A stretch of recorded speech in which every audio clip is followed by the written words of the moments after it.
പ്രിയപ്പെട്ടവരെ, സ്വാഗതം. ഇന്ന് നമുക്ക് വളരെ സൗമ്യനായ ബുധനെ കുറിച്ച് സംസാരിക്കാം. നമ്മൾ പല ഗ്രഹങ്ങളെയും കുറിച്ച് പറഞ്ഞു. ബുധനെ കുറിച്ച് പറയാൻ പോകുമ്പോൾ വളരെ നവഗ്രഹങ്ങളിൽ 9 പേരിൽ ഏറ്റവും സൗമ്യനാണ്, സൂത്രക്കാരനാണ്, എല്ലാ കൗശലങ്ങളും കയ്യിലുണ്ട്. കറുകനാമ്പിന്റെ നിറമാണ് കക്ഷിക്ക്. അതുപോലെ അറിവിന്റെ ഉറവിടമാണ്, വിദ്യയുടെ കേന്ദ്രമാണ് എന്നല്ല, നിഗൂഢശാസ്ത്രം, കല, കവിത എന്തെല്ലാം ഉണ്ടോ അതിൻ്റെ എല്ലാം പ്രയോക്താവാണ് നമ്മുടെ ബുധൻ. അപ്പൊ ഈ ബുധനെ സംബന്ധിച്ചിടത്തോളം പറയുമ്പോൾ ബുധന് ഒരു പ്രത്യേകതയുള്ളത്, ബുധൻ ഒരു ജാരപുത്രനാണ്. ഈ കഥ ഞാൻ ഇപ്പൊ നമ്മുടെ അനേകം 200-ലധികം എപ്പിസോഡുകൾ വന്നു കഴിഞ്ഞു. അതിലെല്ലാം പല സ്ഥലത്തായിട്ട് ബുധനെ കുറിച്ച് പറഞ്ഞിട്ടുണ്ട്. അത് ഞാൻ ആവർത്തിക്കുന്നില്ല. ജാരപുത്രൻ എങ്ങനെ ഉണ്ടായി, മറ്റതാണ് മറിച്ചതാണ്, അതൊന്നും ഇനി ആവർത്തിച്ച് ഇവിടെ നമ്മുടെ സമയം കളയുന്നില്ല. എന്നുവെച്ചാൽ വ്യാഴത്തിന്റെ ഭാര്യയ്ക്ക് ചന്ദ്രനിലുണ്ടായ, ബൃഹസ്പതിയുടെ ഭാര്യയ്ക്ക് ചന്ദ്രനിലുണ്ടായ മകനാണ് ബുധൻ. അത്രയും കേട്ടാൽ മതി, കാരണം അതിന്റെ ഉള്ളറകളിലേക്ക് പോകുന്നില്ല. അപ്പോ ബുധന് ആരോടും ശത്രുതയില്ല, ചന്ദ്രനോട്, സ്വന്തം പിതാവിനോട് ശത്രുതയുണ്ട്. ബുധന്റെ ശത്രു ചന്ദ്രൻ മാത്രമാണ്. ബുധനോട് പലർക്കുമൊക്കെ ശത്രുതയുണ്ട്, അത് സ്വാഭാവികമാണ്, കാരണം വ്യാഴത്തിന് ശത്രുത ഉണ്ടാവുമല്ലോ, അതൊക്കെ അങ്ങനെ നടക്കും. പക്ഷെ എന്നാലും ബുധന് ആരോടാണ് ശത്രുത എന്നുള്ളത് മാത്രമേ നമ്മളിവിടെ പറയുന്നുള്ളൂ. അപ്പൊ നവഗ്രഹങ്ങളിൽ വളരെ പ്രധാനപ്പെട്ട ഒരു ഗ്രഹമാണ് ബുധൻ. ബുധനെ സംബന്ധിച്ചിടത്തോളം അവന്റെ പ്രത്യേകത എന്തെന്ന് വെച്ചാൽ, അവൻ ഒറ്റയ്ക്ക് എവിടെ നിന്നാലും വലിയ ഗുണം നമുക്ക് തരും. അതേ സ്ഥാനത്ത് ഏതെങ്കിലും ഒരു പാപനെ തൊട്ടാൽ ആ പാപന്റെ ഫലം ഉൾക്കൊണ്ട് ബുധനും പാപനായി മാറുന്നു. മറ്റൊരു ഗ്രഹങ്ങൾക്കും ഇല്ലാത്ത പ്രത്യേകതയാണ്. ഒറ്റയ്ക്ക് നിന്നാൽ ബുധനെ പോലെ ഗുണം തരുന്ന ഒരു ഗ്രഹം വേറെ ഇല്ല.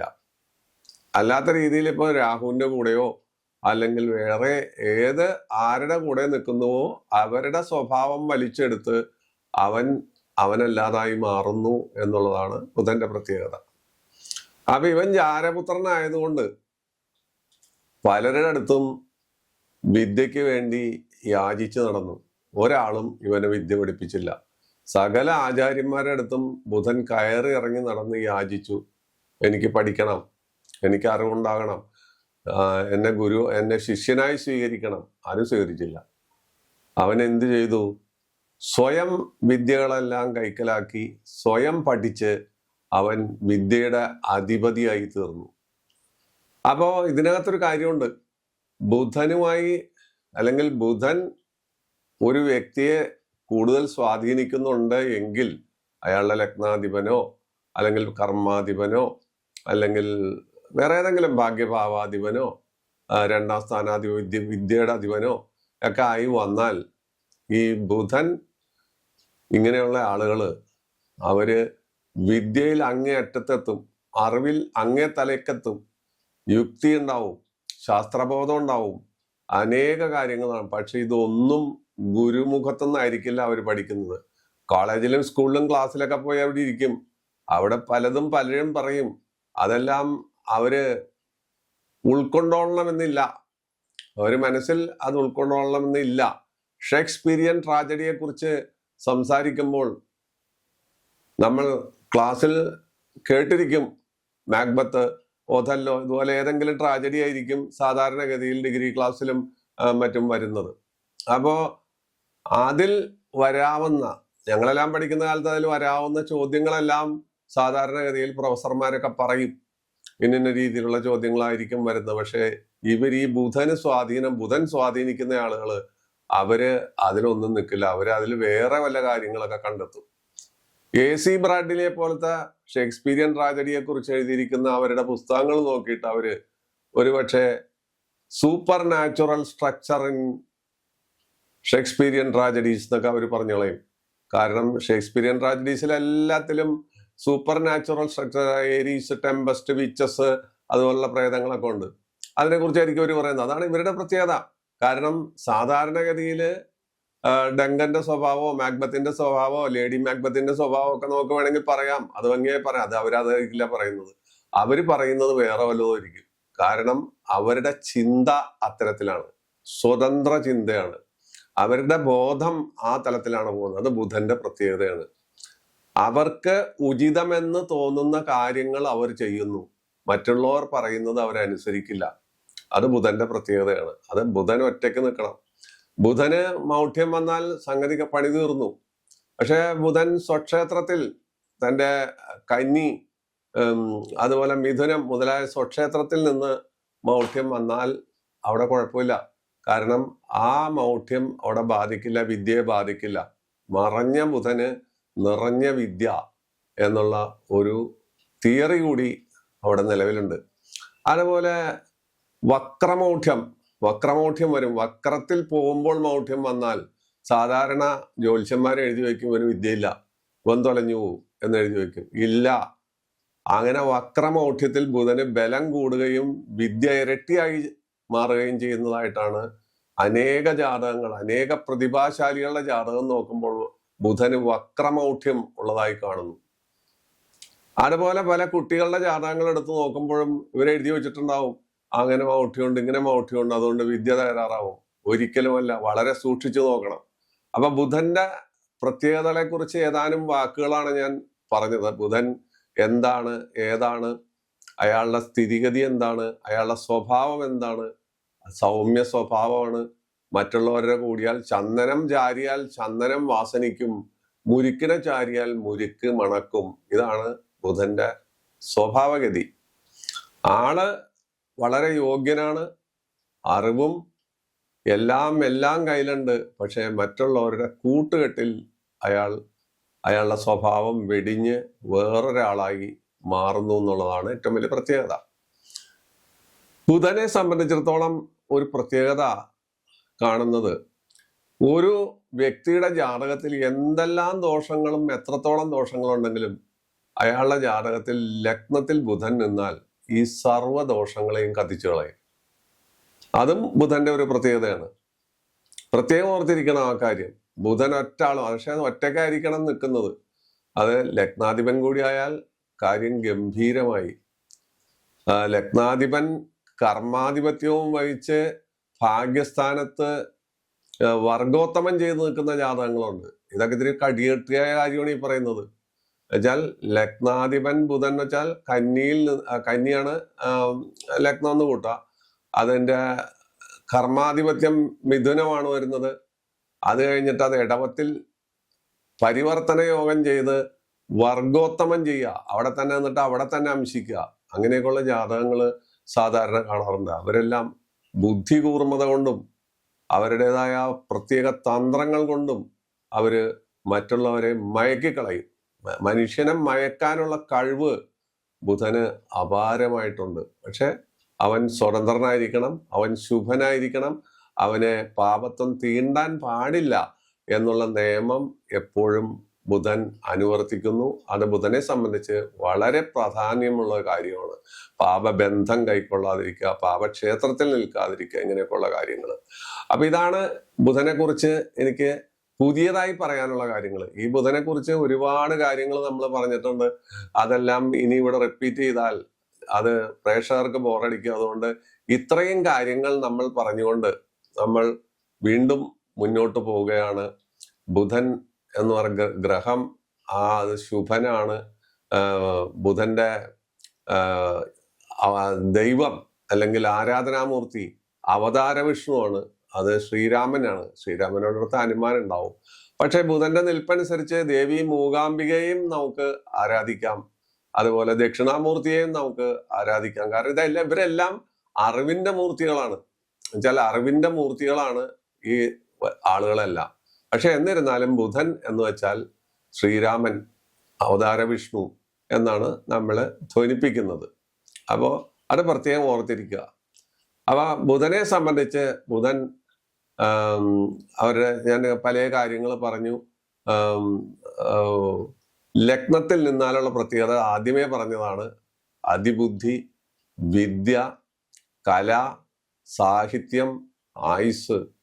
അതാണ് ലഗ്നത്തിൽ നിന്നാലുള്ള പ്രത്യേകത. ലഗ്നത്തിൽ ബുധൻ ഒറ്റയ്ക്ക് നിന്നാൽ ആ ജാതകം അത് മാത്രം മതി ഗംഭീരമായ ഒരവസ്ഥയിൽ ഉന്നതമായ സ്ഥാനത്തെത്താനായിട്ട്. സകല ഗ്രഹദോഷങ്ങളെയും അവൻ ഹനിച്ചു കളയും.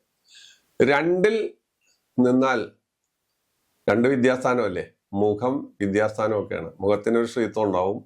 അതുപോലെ വിദ്യയില് അതിമിടുക്കായിരിക്കും. മൗഢ്യം പാടില്ല, മറ്റു കാര്യങ്ങൾ പാടില്ല, പാപബന്ധം പാടില്ല. അങ്ങനെ വരികയാണെങ്കിൽ കവി, സമ്പൽ സമൃദ്ധി, അതുപോലെ പ്രസംഗകല, നിഗൂഢ ശാസ്ത്രങ്ങളിലുള്ള താല്പര്യം എന്ന് വേണ്ട നമുക്ക് വർണ്ണാതീതമായ ഒരുപാട് കാര്യങ്ങളിൽ ഈ ബുധൻ 2-ൽ നിന്നാൽ നമ്മളെ സഹായിക്കും. ലഗ്നാൽ 3-ൽ നിന്നാലോ ബുദ്ധി, അവിടെയും ബുദ്ധി, സ്ത്രീപ്രിയത്വം കൂടും, അതുപോലെ രോഗങ്ങൾ വരും, നയപരമായി സംസാരിക്കും. അതെല്ലാം 3-ൽ നിന്നാലാണ്. അതിൽ ഗുണദോഷ മിശ്ര ഫലമാണ് അവിടെ ഉള്ളത്. 4-ൽ നിന്നാല്, ലഗ്നാൽ 4-ൽ നിന്നാല് സാഹിത്യം, കല, കണക്ക്, അതുപോലെ ജ്യോതിഷം, ഉന്നത വ്യക്തികളുമായുള്ള ബന്ധം, പാണ്ഡിത്യം, നല്ല വീട്, നല്ല പുത്രസമ്പത്ത്, പുത്രീ സമ്പത്ത്, ഭരണ നിപുണത, ഇങ്ങനെയൊക്കെയുള്ള ഒരുപാട് കാര്യങ്ങൾ, വാഹനം, നല്ല വാഹനങ്ങൾ, നല്ല വീട്, ഇതെല്ലാം തരുന്നു. 5-ൽ ബുധൻ നിൽക്കുന്നു എന്ന് വയ്ക്ക, പാണ്ഡിതനാണ്, അതുപോലെ ഉന്നത വിദ്യ ഉണ്ടാവും, നല്ല പുത്രന്മാരുണ്ടാവും, അതുപോലെ ഭരണ സംവിധാനത്തിന്റെ ഒരു സ്ഥിരാകേന്ദ്രമാകാം, ബുദ്ധികേന്ദ്രമാകാം. 6-ൽ വന്നാലോ, 6-ൽ ബുധൻ വന്നാൽ വിദ്യാതടസ്സം ഉണ്ടാവും. 6 നല്ല സ്ഥാനമല്ല. സ്ത്രീ ആയാൽ പരപുരുഷ ബന്ധമുണ്ടാകും, പുരുഷനായാലും അന്യ സ്ത്രീ ബന്ധമുണ്ടാകും, കലഹം ഉണ്ടാകും, അതുപോലെ ശത്രുശല്യം ഉണ്ടാവും, ശത്രുക്കളുമായി ഏറ്റുമുട്ടും, ജയിച്ചോളണമെന്നില്ല, അങ്ങനെയുള്ള കാര്യങ്ങൾ. അപ്പൊ 6 അത്ര നല്ലതല്ല. 6 സുഖസ്ഥാനവും ശത്രുസ്ഥാനവും മറ്റൊക്കെയാണ്. 7-ൽ ബുധൻ നിന്നാൽ സാഹിത്യം, കല, സൗന്ദര്യം, സുന്ദരൻ അല്ലെങ്കിൽ സുന്ദരി, നല്ല ഭാര്യ, നല്ല സുന്ദരനായ ഭർത്താവ് മുതലായ കാര്യങ്ങളും, വ്യാപാരത്തിൽ വളരെ വിജയവും, ജ്യോതിഷം. എന്നാൽ ആ 7-ൽ നിൽക്കുന്നതുകൊണ്ട് വിദ്യാതടസ്സങ്ങൾ ഉണ്ടാകുകയും ചെയ്യും എന്നുള്ള വേറൊരു പ്രത്യേകതയുണ്ട്. 8-ലെ ബുധൻ, ലഗ്നാൽ 8-ലെ ബുധൻ ആയുസ് തരും, കീർത്തി തരും, ആരോഗ്യം തരും. പക്ഷേ ബുദ്ധി ഉറച്ച ബുദ്ധി ആയിരിക്കില്ല. 9 പൂർവ ജന്മ പുണ്യസ്ഥാനവും ഭാഗ്യസ്ഥാനവും ഒക്കെയാണ്. അവിടെ ബുധൻ നിന്നാൽ ആയുസ്, കീർത്തി, സ്വതന്ത്രശീലം, തനിക്ക് ഉചിതമായ പ്രവൃത്തി മാത്രം ചെയ്യുക, മറ്റുള്ളവർ ഉപദേശം കേൾക്കാതെ, മറ്റുള്ളവര് ഇപ്പൊ ഞാൻ നേരത്തെ പറഞ്ഞ രീതിയിൽ ക്ലാസ്സിൽ പ്രൊഫസർമാർ പഠിപ്പിക്കുന്നതല്ല ഇത്തരക്കാരെഴുതുന്നത് എന്നുള്ള രീതിയിൽ തങ്ങളുടേതായ സ്വന്തമായ ശൈലിയിൽ അവർ മുന്നോട്ട് പോവുക. സാഹിത്യം, കല, ശാസ്ത്രീയമായ സമീപനം മുതലായ കാര്യങ്ങൾ 9-ലെ ബുധൻ കൊണ്ടുവരും. ഒരുപാട് കാര്യങ്ങളുണ്ട്, പക്ഷെ ഞാൻ കുറച്ച് കാര്യങ്ങളെ പറയുന്നുള്ളൂ. 11-ൽ ബുധൻ നിന്നാല്, ലഗ്നാൽ 11-ൽ നിന്നാൽ നല്ല ആരോഗ്യം, ധാരാളം ധനലാഭം, ഉയർന്ന ജീവിതം, ഉയർന്ന ചിന്ത, മറ്റുള്ളവരെ ഉപദേശിക്കാനുള്ള കഴിവ്, വാക്കുകൊണ്ടും വാചകം കൊണ്ടും ആളുകളെ പോക്കറ്റടിക്കാനുള്ള കഴിവ്, അതാണ് 10-ലെ ബുധന് സാധിക്കുന്നത്. 11-ലെ ബുധനെ സംബന്ധിച്ചിടത്തോളം ധാരാളം സമ്പത്തും ഐശ്വര്യവും ധനവും പ്രതാപവും മറ്റു കാര്യങ്ങളെല്ലാം എവിടെ തൊട്ടോ അവിടെയെല്ലാം വളരെ ഗംഭീരമായ വിജയം അവിടെ പ്രദാനം ചെയ്യുന്നു. 12-ലെ ബുധനെ സംബന്ധിച്ചും ബുദ്ധിക്ക് കുറവില്ല, സ്വഭാവത്തിന് മഹിമയുണ്ട്. പക്ഷേ അന്യ സ്ത്രീ പ്രസക്തി, ദുഃഖം, ആരോഗ്യക്കുറവ്, മനോരോഗം, അതുപോലെ മനസ്സിന് ചഞ്ചലിപ്പ്, അങ്ങോട്ടും ഇങ്ങോട്ടും മാറിക്കളിക്കുക മുതലായ കാര്യങ്ങൾ ബുധൻ കൊണ്ടുവരുന്നു. അപ്പൊ ബുധനെ സംബന്ധിച്ചിടത്തോളം മിക്കവാറും സ്ഥലത്ത് 1 മുതൽ 12 വരെയുള്ള ഭാവങ്ങളിൽ നിന്നാൽ അപൂർവം സ്ഥലത്ത് മാത്രമാണ് ബുധൻ നമുക്ക് ബുദ്ധിമുട്ടുണ്ടാകുന്നത്. പക്ഷെ ഒരു കാര്യം പ്രത്യേകം ഓർത്തിരിക്കണം, മറ്റ് പാപഗ്രഹങ്ങളുമായുള്ള ബന്ധം വന്നാൽ ഈ പറയുന്ന തിയറി എല്ലാം തെറ്റി ബുധൻ പ്രതികൂലാവസ്ഥയിലേക്ക് വരും എന്ന് പ്രത്യേകം ഓർത്തു വേണം. നമ്മൾ പ്രത്യേകം മനസ്സിലാക്കണം ബുധന്റെ ബലത്തെക്കുറിച്ചും ബുധൻ നിൽക്കുന്ന ക്ഷേത്രത്തെക്കുറിച്ചും ബുധന്റെ അവസ്ഥയെക്കുറിച്ചും മനസ്സിലാക്കിയിട്ട് വേണം നമ്മളിത് പറയാൻ. അവന്റെ സ്വഭാവഗതി ഇതാണ്. അവൻ എല്ലാത്തിൻ്റെയും വിദ്യയുടെ മന്ത്രിയാണ്, വിദ്യയുടെ ഉടമസ്ഥനാണ്, അറിവിന്റെ കാരകനാണ്, അതുപോലെ കറകനാമ്പിന്റെ നിറമാണ്, സൗന്ദര്യമുണ്ട്, മറ്റ് പലതുമുണ്ട്. അപ്പോ ഇതാണ് ബുധനെ കുറിച്ചുള്ള ഒരു ഏകദേശ ചിത്രം. ലഗ്നാല് നമ്മളെ ലഗ്നത്തെ ആസ്പദമാക്കി ചന്ദ്രാലും നമുക്ക് പല ഫലങ്ങളും ഇതേപോലെ പറയാൻ പറ്റും. അപ്പോൾ അതിവിടെ നമുക്ക് പ്രസക്തിയില്ലാത്ത കാര്യമാണ്. ഒരു വ്യക്തിയുടെ ലഗ്നാൽ നോക്കിക്കഴിഞ്ഞാൽ ബുധൻ എവിടെ നിൽക്കുന്നു നോക്കിയിട്ട് വേണം ബുധന്റെ കാര്യങ്ങൾ പറയാൻ. ആ കാര്യങ്ങളാണ് ഇപ്പൊ ഞാൻ പറഞ്ഞത്.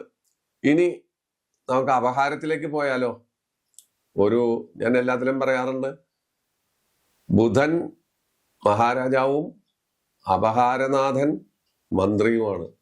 അപ്പോ ഈ ഒരു ഗ്രഹത്തിന്റെ ദശയില്, ബുധദശയില് ബുധനാണോ അധികാരം എന്ന് ചോദിച്ചാൽ ബുധന് അധികാരമുണ്ട്, മഹാരാജാവിന് അധികാരം ഒരുപാടുണ്ട്. പക്ഷെ മന്ത്രിയാണ് ഭരണം കൊണ്ടുപോകുന്നത്, മന്ത്രിയാണ് നമ്മുടെ അപഹാരനാഥന്മാര്. അപ്പൊ ആദ്യത്തെ അപഹാരം ഏത് ഗ്രഹത്തിന്റെയും ആ ഗ്രഹത്തിന്റെ തന്നെയായിരിക്കും. അപ്പൊ ബുധന്റെ സ്വാപഹാരം 2 വർഷം 4 മാസം 27 ദിവസമാണ്. അതില് ബുദ്ധിക്ക് തെളിമ, ജയം, വിദ്യ, കേസ് വഴക്കുകളിൽ ജയം, കണക്ക് ശാസ്ത്രത്തിൽ വിജയം, ചാർട്ടേഡ് അക്കൗണ്ടന്റ് അതുപോലെയുള്ള കാര്യങ്ങളിലൊക്കെ വന്നു പെടാനും, അതുപോലെ കണക്ക് പഠിപ്പിക്കുന്ന അധ്യാപകന്മാര്, സ്റ്റാറ്റിസ്റ്റിക്സ് അതുപോലുള്ള കാര്യങ്ങളിലെല്ലാം പ്രാവീണ്യം നേടുന്ന ആളുകൾ അത്തരക്കാരായിരിക്കും. ബുധദശയില് ആദ്യം സ്വപഹാരം കഴിഞ്ഞാൽ പിന്നെ കേതുവിന്റെ അപഹാരമാണ്. അത് 11 മാസം 27 ദിവസമാണ്. കൊള്ളില്ല. ദുഃഖമുണ്ടാവും, രോഗം ഉണ്ടാവും, ശത്രുശല്യം ഉണ്ടാവും, തൊഴിൽ തടസ്സം ഉണ്ടാവും, ദുർവയം ഉണ്ടാവും. കേതു അങ്ങനെയാണല്ലോ. കേതു ഒരിക്കലും നന്മ വളരെ കുറച്ച് മാത്രം തരുന്ന ഒരു അപഹാരനാഥനാണ്, അല്ലെങ്കിൽ അങ്ങനത്തെ ഒരു ഗ്രഹമാണ് കേതു. അത് കഴിഞ്ഞാൽ വരുന്നത് ശുക്രന്റെ അപഹാരമാണ്. ശുക്രന്റെ അപഹാരം 2 വർഷം 10 മാസമാണ്. വിവാഹം നടക്കാത്തവരുടെ വിവാഹം നടക്കും, സുഖം ഉണ്ടാവും, മറ്റ് വീടുണ്ടാവും, വാഹനം ഉണ്ടാവും, സ്വർണലാഭം ഉണ്ടാവും, വിദേശയാത്ര ഉണ്ടാവും. അങ്ങനെ ഒരുപാട് നല്ല കാര്യങ്ങൾ ആ അപഹാരത്തിൽ നമുക്ക് ലഭിക്കും. ബുധദശയിലെ ശുക്രന്റെ അപഹാരം. അപ്പോ ബുധദശയിലെ ശുക്രന്റെ അപഹാരം എപ്പോഴും നല്ലതായിരിക്കും. ശുക്രന്റെ അപഹാരം കഴിഞ്ഞാൽ പിന്നെ രവിയുടെ അപഹാരമാണ്. അത് 10 മാസം 6 ദിവസമാണ്. അവിടെയും നമുക്ക് ധനലാഭം, വിദ്യാലാഭം, ഐശ്വര്യമൊക്കെ ഉണ്ടാവും, സഞ്ചാരം ഉണ്ടാവും. പക്ഷെ ശിരോരോഗങ്ങൾ, തലവേദന, ഉദരരോഗം മുതലായ കാര്യങ്ങൾ നമ്മളെ അലട്ടും. അത് പ്രത്യേകം ഓർത്തിരിക്കണം. ഇത് കഴിഞ്ഞാൽ സൂര്യൻ കഴിഞ്ഞാൽ പിന്നെ ചന്ദ്രന്റെ അപഹാരമാണ്. അത് 1 വർഷം 5 മാസമാണ് ഈ അപഹാരകാലം. അവിടെയും ശിരോരോഗം, തലവേദന, മാനസിക പ്രശ്നങ്ങൾ, ശത്രുവിന്റെ ശല്യം, കലഹം, അതുപോലെ അയൽക്കാരുമായിട്ടുള്ള ബുദ്ധിമുട്ടുകൾ, ഇങ്ങനെയൊക്കെയുള്ള ചില കാര്യങ്ങൾ വന്നു പെടുന്നതായിട്ട് കാണാറുണ്ട്. പിന്നെ ചൊവ്വയുടെ അപഹാരമാണ് വരുന്നത്. 11 മാസം 27 ദിവസമാണ്. അത് ഉഷ്ണസംബന്ധമായ ചില രോഗങ്ങള്, ലഹരി വസ്തുക്കളോടുള്ള താല്പര്യം, അതുപോലെ വേശ്യ സംഗമം, എന്നാൽ ബുദ്ധിയും ഐശ്വര്യവും. എന്നാൽ അവിടെ ബുദ്ധിപരമായ കാര്യങ്ങളിലെല്ലാം, നേതൃപരമായ കാര്യങ്ങളിലും തൊഴിൽപരമായ കാര്യങ്ങളിലെല്ലാം ഉന്നമനം ഉണ്ട് താനും. പക്ഷെ ഒരു നാണയത്തിന്റെ 2 വശം പോലെ ആണ് ആ അപഹാരം, ചൊവ്വയുടെ അപഹാരം. രാഹുവാണ് പിന്നത്തെ അപഹാരം വരുന്നത്. 2 വർഷം 6 മാസം 18 ദിവസമാണ്. അതില് ആ അപഹാരം നന്നല്ല. വിഷവസ്തുക്കൾ കഴിക്കുക, മദ്യം, അല്ലെങ്കിൽ വിഷവസ്തുക്കൾ തീണ്ടുക, സർപ്പം, പാമ്പ് മുതലായവയുമായിട്ട് ബന്ധപ്പെട്ട കാര്യങ്ങൾ, കാര്യപരാജയം വരിക, കേസുകൾ ഉണ്ടാകുക, കേസ് വഴക്കിൽ തോൽക്കുക, മാനസിക പ്രയാസം അനുഭവിക്കുക, വിദേശത്തേക്ക് പോവുക, അന്യഭാഷാ പഠനം ഉണ്ടാകുക, അതുപോലെ പ്രേമബന്ധങ്ങളിൽ ചെന്നുപെടുക, അപവാദം ഉണ്ടാക്കുക. അത് രാഹുവിന്റെ തൊഴിലാണ്. രാഹുവാണ് അവിടെ ഭരണനാഥൻ, രാഹുവാണ് മന്ത്രി, രാഹു ഉണ്ടാക്കുന്ന വിക്രിയകളാണ്. അത് കഴിഞ്ഞാൽ പിന്നെ വ്യാഴത്തിന്റെ അപഹാരം വരുന്നു. അത് 2 വർഷം 3 മാസം 5 ദിവസമാണ്. വളരെ നല്ലതാണ്. വ്യാഴവും ബുധനും ശത്രുക്കളാണ്. പക്ഷെ എന്നിരുന്നാലും ആ അപഹാരം അവിടെ ഭൂമി ലാഭം, തൊഴിലിൽ പുരോഗതി, പ്രമോഷൻ, തൊഴിൽ സംബന്ധമായി വിദേശത്ത് പോവുക, കടൽ യാത്ര, വിമാനയാത്ര, അതുപോലെ വളരെ കീർത്തി, അംഗീകാരങ്ങൾ, അവാർഡുകളെല്ലാം കിട്ടുക, ഇങ്ങനെയൊക്കെയുള്ള കാര്യങ്ങൾ ആ സമയത്ത് വന്നുകൂടും. ധനം നമ്മളെ ഒഴിയാതെ പിന്തുണയ്ക്കും. പിന്നെ അവസാനത്തെ അപഹാരം വരുന്നത് ശനിയുടെ അപഹാരമാണ്. 2 വർഷം ഏതാണ്ട് 29 ദിവസമാണ് ആ അപഹാരം വരുന്നത്. അവസാനത്തെ അപഹാരമാണ്. അത് തടസ്സങ്ങൾ ഉണ്ടാക്കും, ശത്രുബാധ ഉണ്ടാക്കും, അലസത ഉണ്ടാക്കും, മടിയുണ്ടാക്കും, നമ്മളെ ആകെ വിഷമഘട്ടത്തിൽ കൊണ്ട് മാനസികമായിട്ട് തന്നെ നമുക്ക് തകർച്ചകൾ നേരിടും ആ സമയത്ത്. ഇതാണ് അപഹാരങ്ങൾ. സ്വാപഹാരം മുതല് ശനിയുടെ അപഹാരം വരെയുള്ളതിന്റെ ഫലങ്ങളുടെ ഒരു ചെറിയ ചിത്രമാണ് ഈ തന്നത്. ഇത് വെറുതെ ഒരുപാട് വിപുലീകരിച്ച് ബലൂൺ ഊതി വീർപ്പിക്കുന്ന രീതിയിൽ ഒരുപാട് പറയാം. പക്ഷെ അത് പറയുന്നില്ല. തൊട്ട് പോവുകയാണ്. ആ കാര്യങ്ങളിൽ മാത്രം നമ്മൾ തൊട്ടു പോകുന്നതാണ് ഈ കാണുന്നത്. ഇതാണ് ബുധൻ.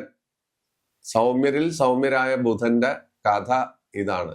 ഇനി ബുധന്റെ ദോഷത്തിന് നമ്മൾ എന്താണ് ചെയ്യേണ്ടത്? പ്രധാനമായിട്ട് നമ്മൾ ബുധന്റെ സ്തോത്രം ജപിച്ച് അയാളെ വിളിച്ച് പ്രാർത്ഥിക്കുക. പ്രിയങ്കു കലികാശ്യാമം രൂപേണാം പ്രതിമം ബുധം സൗമ്യം സൗമ്യ ഗുണോപേതം തം ബുധം പ്രണതോസ്മ്യഹം. ഇതാണ് ചെയ്യേണ്ടത്. ബുധന്റെ തടസ്സം കൊണ്ടും മറ്റു കാര്യങ്ങൾ കൊണ്ടും വിദ്യക്കൊക്കെയാണ് തടസ്സം ഉണ്ടാവുന്നത്. അപ്പോ മൂകാംബിക ദേവിയെ നമുക്ക് മനസ്സാ സ്മരിക്കാം. അതിനേക്കാൾ ഉപരി ഗുരുവിന്റെ ഗുരു, പ്രപഞ്ച ഗുരു, എല്ലാത്തിൻ്റെയും സർവ ദേവീദേവന്മാരുടെയും ഗുരുവായ ദക്ഷിണാമൂർത്തിയെ നമുക്ക് സ്മരിക്കാം. കുട്ടികളാണെങ്കിൽ ബുധന്റെ എന്തെങ്കിലും തരത്തിലുള്ള തടസ്സം, അത് മൗഢ്യം വരാം, ശത്രുഗ്രഹം വരാം, ശത്രുബന്ധം വരാം, നീചബന്ധം വരാം, ബുധൻ നീചത്തിൽ പോകാം.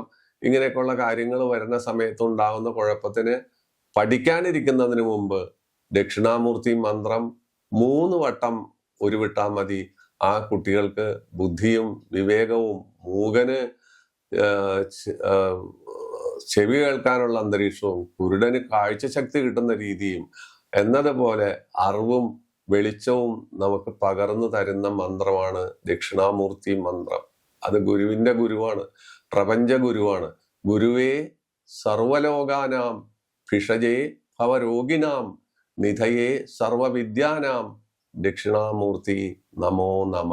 അത് നമ്മൾ ഉരുവിടുക. കേരളത്തിലെ ദക്ഷിണാമൂർത്തി ക്ഷേത്രം എന്ന് പറയുന്നത് ശുഗപുരത്തുണ്ട്. അത് ദക്ഷിണാമൂർത്തി തന്നെ പ്രതിഷ്ഠയായിട്ടുള്ള ക്ഷേത്രം. പക്ഷെ കേരളത്തിലെ ഏറ്റവും വലിയ ദക്ഷിണാമൂർത്തി ക്ഷേത്രം വൈക്കമാണ്. വൈക്കത്തപ്പൻ പുലർകാലത്ത് ദക്ഷിണാമൂർത്തി ഭാവത്തിൽ ധ്യാനനിരതനായിട്ടിരിക്കുകയാണ്. ആ സമയത്ത് അവിടെ ചെന്ന് പ്രാർത്ഥിക്കുകയും തൊഴുകയും ചെയ്യുന്ന കലാകാരന്മാർക്കും കുട്ടികൾക്കും നിറഞ്ഞ വിദ്യ, നിറഞ്ഞ അനുഗ്രഹം, അതാണ് ദക്ഷിണാമൂർത്തി. അതുപോലെ മൂകാംബികയെ കുറിച്ച് ഞാൻ കൂടുതൽ പറയുന്നില്ല. കൊല്ലൂർ മൂകാംബിക ക്ഷേത്രമുണ്ട്. അവിടെ പോയി പ്രാർത്ഥിക്കുന്നതും, പറവൂർ കേരളത്തിലെ പനച്ചിക്കാട് അതുപോലുള്ള സ്ഥലങ്ങളിലെല്ലാം മൂകാംബിക ക്ഷേത്രങ്ങളുണ്ട്. അവിടെ നമുക്ക് ദർശനം നടത്താം. പിന്നെ ബുധന്റെ ദൈവമായ ശ്രീരാമൻ തൃപ്രയാർ ക്ഷേത്രത്തിലാണ് ഇരിക്കുന്നത്. അവിടെ പോയി നമുക്ക് ദർശനം നടത്താം. ഇതെല്ലാം ബുധദോഷത്തിന് പരിഹാരങ്ങളാണ്. ബുധന്റെ ദോഷങ്ങൾക്ക് ഇത്തരം ക്ഷേത്രങ്ങളെ സമീപിച്ചാൽ നമുക്ക് ഗുണം കിട്ടും. ഏലസുകളോ കല്ലുകളോ പരസ്യത്തിൽ കാണുന്ന പ്രലോഭനങ്ങളിലോ ഒരിക്കലും നിങ്ങൾ വിശ്വസിക്കരുത്. നിങ്ങൾ ഇത്തരം കാര്യങ്ങൾ ചെയ്യുക, ആ വഴിയിലൂടെ മുന്നോട്ട് പോവുക. ബുധന്റെ അനുഗ്രഹം എല്ലാവർക്കും, എല്ലാ കുട്ടികൾക്കും, എല്ലാ മനുഷ്യർക്കും ഉണ്ടാകട്ടെ എന്ന് പ്രാർത്ഥിച്ചുകൊണ്ട് ഈ അധ്യായം നിങ്ങൾക്ക് സമർപ്പിക്കുന്നു. നിങ്ങൾക്കിത് ഇഷ്ടപ്പെട്ടു എന്ന് കരുതുന്നു. വീണ്ടും അടുത്ത അധ്യായത്തിലേക്ക് നമുക്ക് പോകാം.